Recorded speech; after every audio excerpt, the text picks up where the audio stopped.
কি রান্তেছো গো তুমি? এত সুন্দর গন্ধ বেরাইছে। চিকেন? আর তোমার চিকেনের কথা বলো না তো।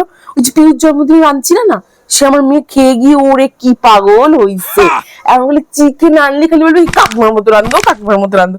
এবার আমি কি করে জানবো কাকিমা কেমন রাঁধছে? আমি কি খাইছি না? আজকে একটু নিয়ে যাও না, খেয়ে দেখো কেমন হয়েছে। ইমা, না না না না, সত্যি দিদি তোমার একটা কথা বলা যায় না, বললি অমনি তুমি দেওয়ানের জন্য পাগল হও।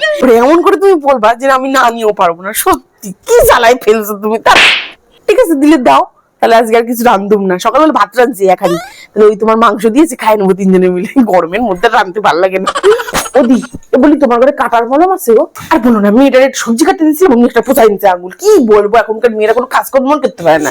এই মা, এই তো পুরো নতুন ফাইল দিদি। না না, তুমি এখনো ব্যবহার করো না, আমি কি করে করি বলো? আসলে বাপটা না বললে পরে আনতে চায় না, জানো তো।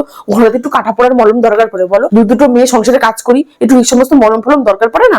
ও বললে পরে ব্যাটাটা আনতেই চায় না। এটা তুমি এটা আমার কাছে বিক্রি করে দাও, এটা কত দাম বলো, আমি এক্ষুনি দিয়ে যাচ্ছি। আরে তুমি নিয়ে যাও তো, টাকা দিতে হবে না। কি বলবো দিদি, আমি কিন্তু তোমার কাছে ঋণী হয়ে যাচ্ছি। দেখ ওদি বলছি এই মাছটা তোমার ফ্রিজে রাখবা গো, কালকে বাবা এই বড় কাঁচা মাছ নিয়েছি, মায়ের একটু ভালো খায়, তাই জন্য। তুমি তো জানো আমার ফ্রিজটা খারাপ হয়ে পড়ে রয়েছে 1 মাস ধরে। এই ব্যাটারে ডাকলো বেড়াটা আসে না, মানে 20 পিস মাছ রয়েছে বুঝলা। আমার বেটা আবার হেভি হিসাবি, ঘরে এসে কই কি 20 পিস মাছ হয়েছে। আমরা 7 জন মানুষ, 5 দিন হয়ে যাবে। 5 দিন আগে বাজারের টাকা চাইবে না, তো কিরম লাগে, কিরম মন করে। আমারও তো মন ইচ্ছা করে যে আমার একটু লোক কাউরে একটু দিই খাইতে, যে খুকুমনিটা একটু কাতলা মাছ খাইতে পছন্দ করে। তুমি আমার মায়ের কত কিছু দাও, আমার তো ইচ্ছা করে খুকুমনিটা একটু দিই কাতলা মাছ, তাই না?